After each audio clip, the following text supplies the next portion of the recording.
ខ្ញុំសូមអត់តន់បន្តសាច់រឿងតពីវគ្គមុនភ្លាមទេខ្ញុំសូមនាំអ្នកទាំងអស់គ្នាទៅមើលឈុតខ្លីមួយដែលកើតឡើងនៅពេលដែល Sasuke នៅក្នុងភូមិស្លឹកឈើនៅឡើយមានថ្ងៃមួយ Naruto បានសួរ Sakura និង Sasuke ថាចង់ឃើញមុខលោកគ្រូ Kakashi ពេលដោះម៉ាស់អត់នៅពេលនោះ Sakura ក៏ចង់ឃើញដែរតែដំបូងឡើយ Sasuke អត់ចង់ចូលរួមទេប៉ុន្តែក្រោយមកនៅពេលដែលឮ Naruto និយាយខ្សឹបជាមួយនឹង Sakura ថាលោកគ្រូ Kakashi ប្រហែលជាមានថ្មិញចពើឬក៏មានមាត់ស្ទិចដោយអាឡាងដឺឡុងទើប Sasuke ទ្រាំបានក៏ចូលរួមដែរពេលនោះពួកគេបានបបួលលោកគ្រូ Kakashi ទៅញ៉ាំមីហិលហើយពួកគេចាំមើលព្រោះច្បាស់ខ្លាំងណាស់គ្មាននរណាពាក់ម៉ាស់ញ៉ាំមីទេ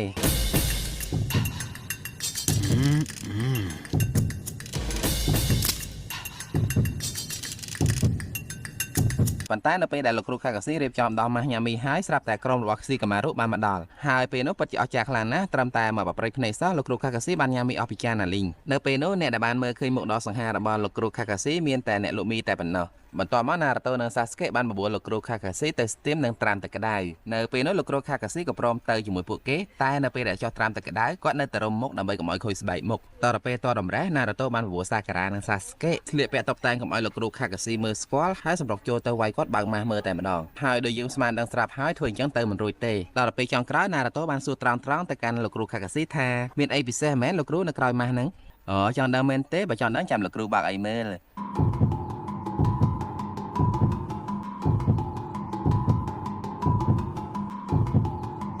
នៅពីក្រោយម៉ាស់នេះមាន